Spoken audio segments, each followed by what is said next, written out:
sommes plus une république, au contraire dañu am un recul démocratique. D'accord. Fii nous sommes tous sénégalais, personne n'a peur de personne. Et tout le monde respecte tout le monde. mais kenn mënul xoxatal kenn mais liñ fi waxoon nag lépp dara du ci dëgg il faut le dire. defewuñu ko ni ñu ko waxee defewuñu ko mënuñu ko. d'accord on reviendra et ils ont atteint leur limite. on reviendra sur ça et on ne verra jamais ce qu'ils promettent. on reviendra sur ça Michel. Mais en tout cas li ñu mën a comprendre mooy selon lui l'an 1 de Diomaye échec total la loolu la ko mën a jàppee moom Michel Silva. appréciation am la ci li nga xam ne moom moo jëm ci analyse bi mu def après l'année première bien entendu du tandem Diomaye Sonko de l'œil de l'expert de l'œil de l'économiste. Comment avez-vous justement en tout cas évalué l'année numéro 1 de Bassirou Diomaye Faye et de Ousmane Sonko à la tête de ce pays? Waaw merci bien donc man damay revenir en tant que une analyse beaucoup plus approfondie en se basant sur pour moi sur voilà des chiffres ou bien techniques. Exemple bu ma jëlee tey boo def bilan day am passif am benn actif. nga ni bilan li ma sama bilan d'ouverture li la fekk et li mu fi fekk liggéey naa liggéey boo xam ne tax na ndax lem fa fekkoon yokk naa ko wala wàññi naa ko loolu la ñu analyser bilan maintenant quel est le compte de résultat le résultat mooy fonctionnement bi tey bi Diomaye ñëwee bi ñu ñëwee ba léegi est-ce que am na yokku est-ce que am na loo xam ne ay recettes yoo xam ne dugg nañ plus est-ce que am nañ ay charges yoo xam ne augmenté na trop ba tey résultat bi ñuy xaar nekk na résultat boo xam ne bu négatif la wala bu positif la par rapport aux années précédentes ça loolu aux années précédentes loolu benn la te su ma ñëwee si accès si résultats yooyu noonu tey boo xoolee tey on a fait beaucoup d'améliorations sur l'aspect sur la pression fiscale te aujourd'hui le Sénégal a fait vraiment beaucoup d'améliorations sur la pression fiscale donc Sénégal tey aujourd'hui moom taux de pression fiscale tey bokk na si ñu gën a ëpp au niveau du Sénégal au niveau d'Afrique tey les recommandations sont jusqu'à c'est de 20%. Aujourd'hui le Sénégal est à 19%. loolu pour man jéego mag la beneen jéego bi ñu am moom mooy ne tamit boo xoolee les secteurs où on avait du mal à collecter des recettes aujourd'hui tey Sénégal moo ngi fay tirer ay recettes de plus en plus notamment dans le secteur primaire extractif tey foofu Sénégal amoon na du mal parce qu'il y avait énormément d'exonérations et aujourd'hui le Sénégal a fait de telle sorte qu'aujourd'hui ces exonérations ont beaucoup baissé et ceci qui a permis à améliorer les recettes beneen bi mooy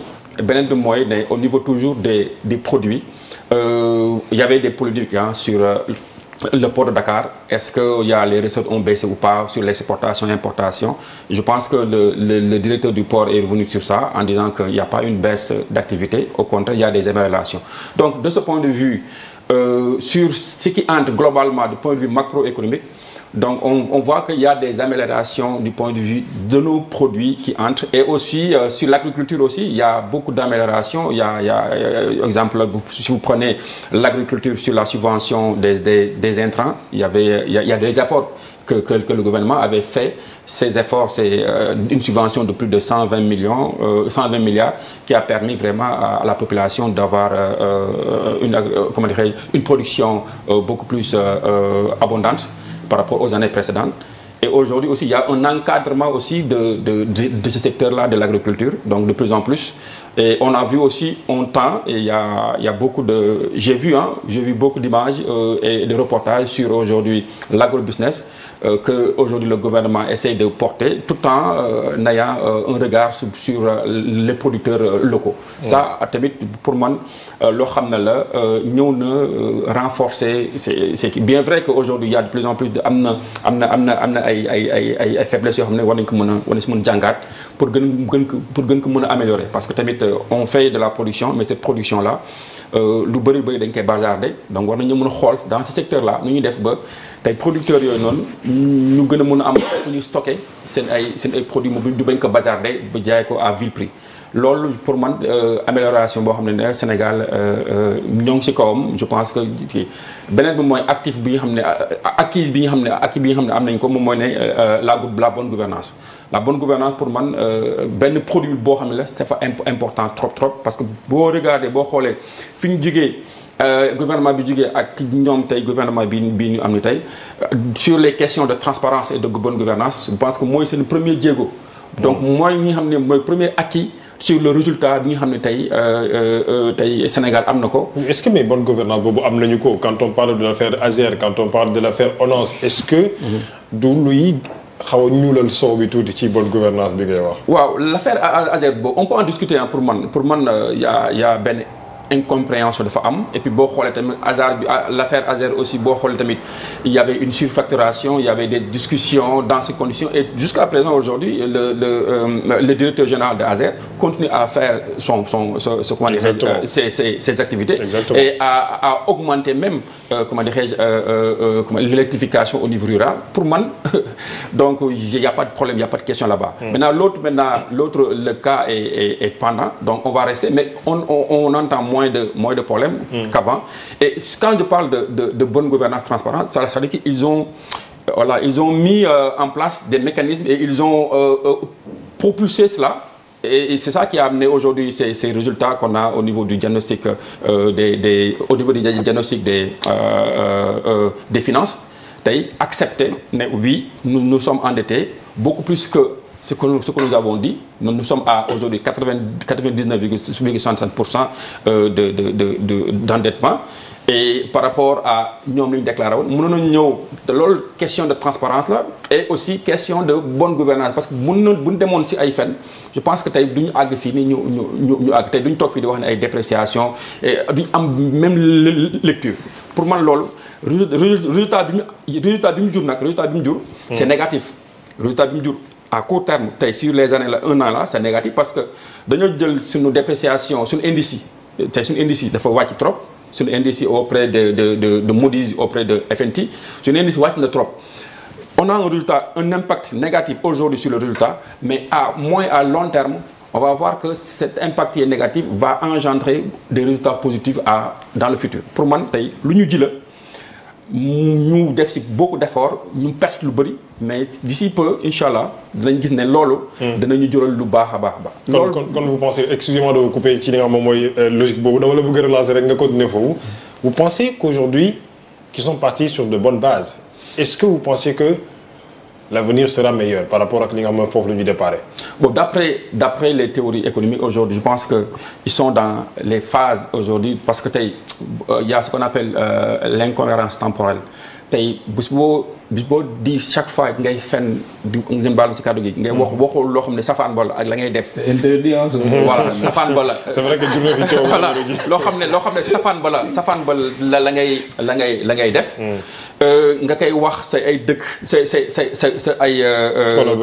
sa ay collaborateurs di koy wax sa population mais bu yàggee tey dañ lay beddeeku comme li ñuy wax koo xam ne mënoo ko nax ñaari yoon donc ça veut dire que bis bu ñu xamee ne yow lépp li nga wax nii tey suba du dëgg dañuy dem ba yow lépp loo wax rek dañuy anticiper le contraire même bu dee sax da nga am xel mu rafet da nga am jéego bu baax lépp loo waxati rek dañuy wax du dëgg tey loolu moo dal Sénégal te ce sorte que tey FMI te peut dana ci ñëw FMI tey demandé waat qu'on refasse comment dirais-je les mécanismes pour ñu mën a démarrer beneen jéego bu baax tey loolu noonu moo arrivé woon sunu kii tey dañoo dem di wax loo xam ne safaan ba la de telle sorte que aujourd'hui pour nga am kàddu pour nga am crédibilité il faut cette bonne gouvernance tey je pense que loolu tey ci lañ nekk te dana am benn ay répercussions négatives mais bi d'ici peu danañ permettre au Sénégal pour mu mun a jëm ci kanam. D'accord. Maintenant fi may jeexal ma mooy au niveau du résultat diagnostic certes il y a des choses qui sont à améliorer beaucoup de choses à améliorer. Comme notamment, quoi par exemple? Notamment l'immigration que vous avez bien dit. Aujourd'hui war nañ mën a gën a defaat ay jéego sur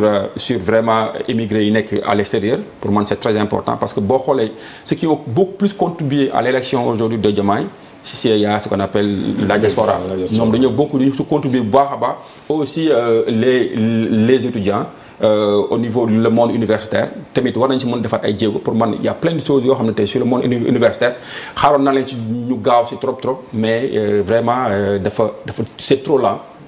aujourd'hui am na étudiants yoo xam ne jusqu'à présent ñoo ngi leen orienté mais jusqu'à présent dugguñ classe démarré guñ pour man loolu te le premier facteur le premier facteur de production de ressources d'une nation, c'est sa main-d'œuvre. C'est vraiment aujourd'hui c'est intellectuel, c'est l'université. Mais man gisaguma benn jéego boo xam ne tey def nañ ko mu visible mu am benn koo xam ne sur l'enseignement supérieur. Jusqu'à présent, bon, ils ont leur argument. L'argument c'est quoi? Ok, ils ont vu des marchés qui sont pas bien déroulés, mais n'empêche. Aujourd'hui, le monde universitaire souffre énormément comment dirais-je, souffre énormément de professeurs. Il n'y a pas de professeurs, il n'y a pas d'encadreurs, il n'y a pas tout cela aujourd'hui. Tey war na mun nekk loo xam ne war nañu mun gaaw anticiper pour aider les étudiants à s'améliorer et aider les étudiants à avancer très vite et à demain occuper les postes qu'il faut stratégiques pour pouvoir augmenter la croissance. Loolu pour man war nañu ci mun a gën a gaaw. jug si pour loolu maintenant beneen phase bi moom mooy ne. pour terminer sur le résultat pour man même si le résultat est mitigé même si le résultat aujourd'hui on juge que c'est négatif mais attention le résultat à court terme ne définit pas d'accord la trajectoire tey mën nga am foo xam ne yow da ngay wax ne lii tey exemple je prends l'exemple de la bonne gouvernance aujourd'hui de ces rapports-là inhibe nos finances aujourd'hui c'est un poids parce que day augmenter suñu taux d'intérêt.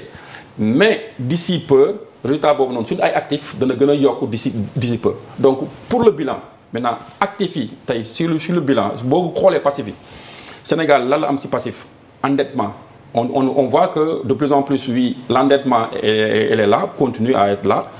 et oui il y a de l'endettement. Est-ce que loolu danger la ci économie? Ah, oui mais tant que tu peux c'est pourquoi je voulais faire l'analyse sur les deux termes donc il y a de l'endettement mais est-ce que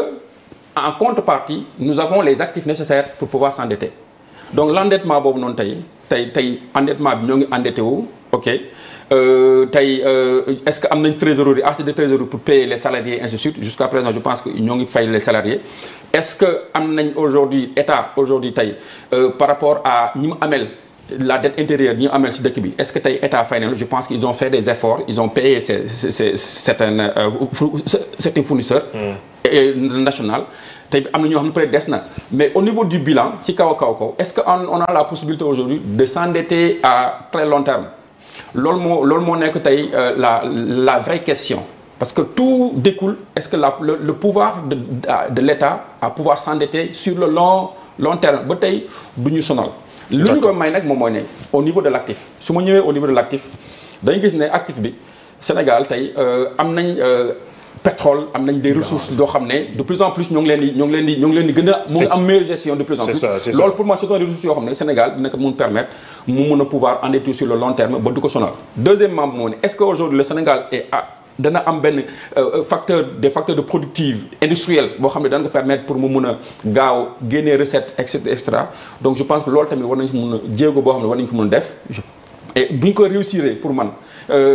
l'industrie c'est-à-dire que le secteur secondaire bu ñu ko réussir pour man Sénégal dana mën a contenir sa dette quel que soit donc pour man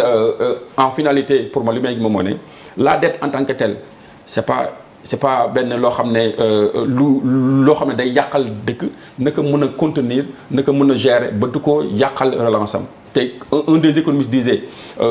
Harold Domar disait en 1944 disait que tant qu'un État a la possibilité de dégager des croissances économiques supérieures au taux d'intérêt d'endettement, donc la dette est toujours viable, la dette est toujours soutenable. Donc nous avons de telle sorte que croissance économique yi ñuy dégager générée année yi di ñëw na supérieur ak suñuy taux d'intérêt bu ñu ko defee rek danañ fay danañ desal te danañ gën a mën a investir te danañ gën a mën a am investir yoo xam ne danañ ñëw pour accompagner le Sénégal. D'accord. Michel Silva, toujours dans li nga xam ne moom mooy l'an 1 du président Bassirou Diomaye Diakhar Faye à la tête de ce pays le FDR le Front pour la défense de la démocratie et de la République ñu ngi commencé def ay jéego dem justement ci kër diine yi comme ni ñu ko mën a waxee après avoir rencontré le khalife général des Mourides Serigne Mountakha Bassirou Mbacké. Rencontré nañu justement le ministre ou justement je veux dire le khalife général des Tidianes Serigne Mbaye Sy Mansour Sy encore une fois dem nañu Thiénaba hier ils étaient à Kaolack le discours du khalife était je cite il faut ñu fexe ba dëkk bi ñu teg ko ci yoon est-ce que loolu du loo xamante ne c'est-à-dire naka nga mën a jàngatee ce discours là ak accueil bi nga xamante ne ñu ngi leen koy accueillir justement dans les foyers religieux. tout d'abord permettez-moi ma rafetlu jàngatu docteur. jëlee naa ci ay questions yu ma koy posé tout à l'heure dinaa si ñëw mais man la mooy wax ci discours xalif bi ça montre nettement que ni parce que ñoom dañu am benn responsabilité ci réew mi boo xam ne nii d'après tout ce que nous pouvons être autorité politique beneen ak beneen mais ñoom tey ñoo fi taxawaayu gindi nit ñi fàttali leen ni lépp lu ñu war a def war nañ ko teg ci suñu ngëm-ngëm jëmale ko ci yàlla. Ils sont des régulateurs. Et effectivement des régulateurs sociaux. bu demee ba wax loolu war nañoo fexe réew mi ñu teg ko ci yoon mooy Alamine c'est pas pour duut baaraam qui que ce soit réew mi tegoogul ci yoon nga nekk ci boor bi nga nekk ci boor bële man je suis l'un des opposants boo xam ne ni tey sañ naa bu ma doon jël référence ci mode de conduite comportement ma ne dinaa ko jël ci notre président de la République Diomaye humilité peut-être gis nañ muy incarner une certaine sagesse gis nañ muy jéem a tempérer kii boole def ñëpp doon benn dans tous ses discours depuis élection législative soo dégloo ay discours am violence yi ba muy jóg ce qu'il avait demandé à Ousmane Sonko bañ ko ba mu joxe woowee ay journalistes palais muy wax ak ñoom ñu koy laajte rapport am aujourd'hui ak le président Ousmane Sonko ñenn ñi ils se disent que ni c'est le président Ousmane Sonko qui dirige c'est lui mu ne leen non man pouvoir mënuma tax ma changer ni ma meloon ci moom noonu laay mel ci moom lenn rek des fois bañ ak laa sax ñoo dëkk te dañuy laalante mu ne moom li muy xëy di wax ci nopp Ousmane Sonko mooy que ni sénégalais yi faluñu ñu